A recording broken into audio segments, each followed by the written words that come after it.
কি খবৰ সকলো বন্ধু বান্ধৱীৰ সৈতে আশা কৰিছোঁ সকলো ফ্ৰেণ্ডে ভালে আছে। আজি 5টা বজাতে ঘূৰিবলৈ আহিলোঁ। লগতে অংকু আছে, জুন্দা আছে আৰু জুন্দাৰ ফ্ৰেণ্ড আছে।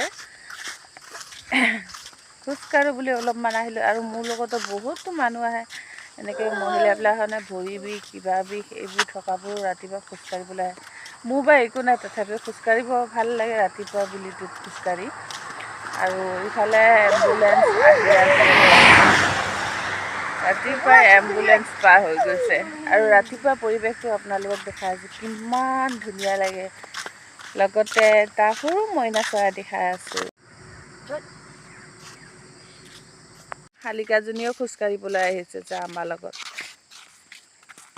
অংকু গুড মৰ্ণিং কৈ দিয়া, কৈ দিয়া।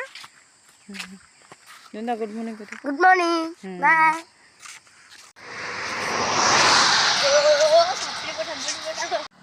ৰাতিপুৱা যিহেতু গাড়ী মটৰ কম থাকে, খোজকাঢ়ি খুব ভাল লাগে আৰু ঠাণ্ডা দিন তাতে চুৱেটাৰ উৰিবলৈ ধৰিলোঁ। আমাৰ ইফালে মানে সোনকালে অলপমান ঠাণ্ডা পৰে আৰু এইকেইদিনটো অলপ বেছিকৈ ঠাণ্ডা পৰিছে, সেইকাৰণে চুৱেটাৰ উৰি লৈছোঁ। আৰু জুন্দাও লৈছে চুৱেটাৰ উৰি। ঠাণ্ডা কেনেকৈ জুন্দা? ভালেই। গৰম সহ্য কৰিব নোৱাৰি, এতিয়া ঠাণ্ডা ন। এতিয়া তাপত দি দিব লাগিব। আৰু কেইদিনমান হ'লে এনেকৈ খোজকাঢ়িবলৈ বহুত টান হ'ব, কাৰণ বহুত এনেকৈ কঁৱলী ফুৰি যায় যে। এনেকৈ খোজকাঢ় মজা আছে একদম ডাম্পাৰ লৈ পাওঁ।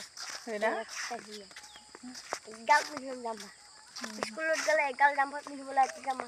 আমাৰ ইয়াত দোকানবোৰ 5টা বজাত অ'পেন হৈয়ে যায়।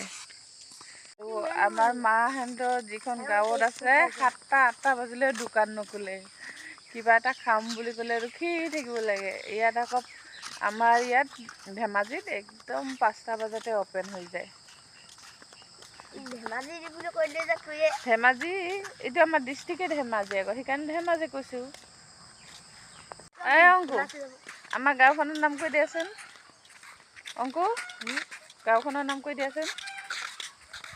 কৈ দিয়া আকৌ। অংকু জুন্দা, আমাৰ গাঁওখনৰ নাম কৈ দিয়াচোন।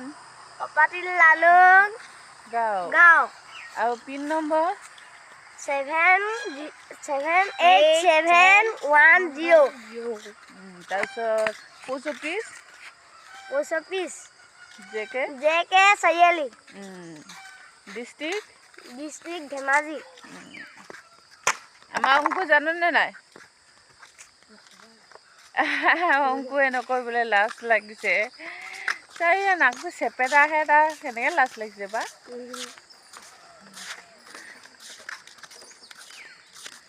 সেয়ে ৰাস্তাই ৰাস্তাই ঘূৰি ফুৰিছোঁ আমি গোটেইকেইটা।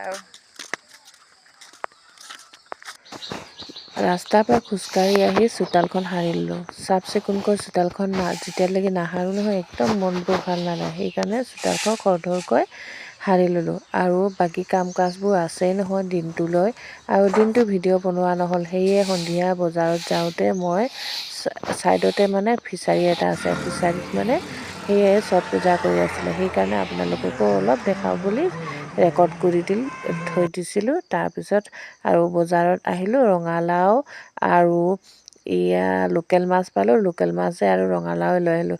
বাকী লোকেল বস্তু আছে, কিন্তু মই সেউজীয়া শাক পাচলি ইমান খাই ভাল নাপাওঁ। যিটো লাই শাক, সেইটো ইমান খাই ভাল নাপাওঁ। সেইকাৰণে মই লাই শাকটো ননিলোঁ। আৰু দেখিছে নহয়, চব লোকেল মাছ আৰু লোকেল চব্জি এইবোৰ পায়। মই প্ৰায়ভাগ ননিলোঁ বা অকল ৰঙালাও আৰু মাছটো লৈ গুচি আহিলোঁ। আৰু গুচি আহোঁতে সন্ধিয়াই হ'ল।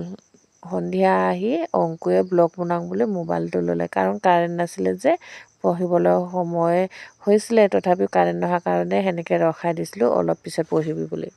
এয়া আমাৰ মাছ, এইবোৰ আপোনালোকে জানিছই লোকেল মাছ কেইটামান আনিছোঁ, তাকে ফ্ৰাই কৰিছোঁ। কাৰণ বজাৰত গৈছিলোঁ, লকডাউন বজাৰত একোৱেই নাপালোঁ ভাল বস্তু। ৰঙালাও আনিলোঁ আৰু লোকেল মাছ আনিলোঁ, তাকে অলপমান হেৰিয়া দেখিছে ফ্ৰাই কৰি আছোঁ। এতিয়া মইতো ভাত নাখাওঁ, অংকুৱে খাব। তাৰপিছত অলপমান দালি বনাই দিম, হৈ যাব।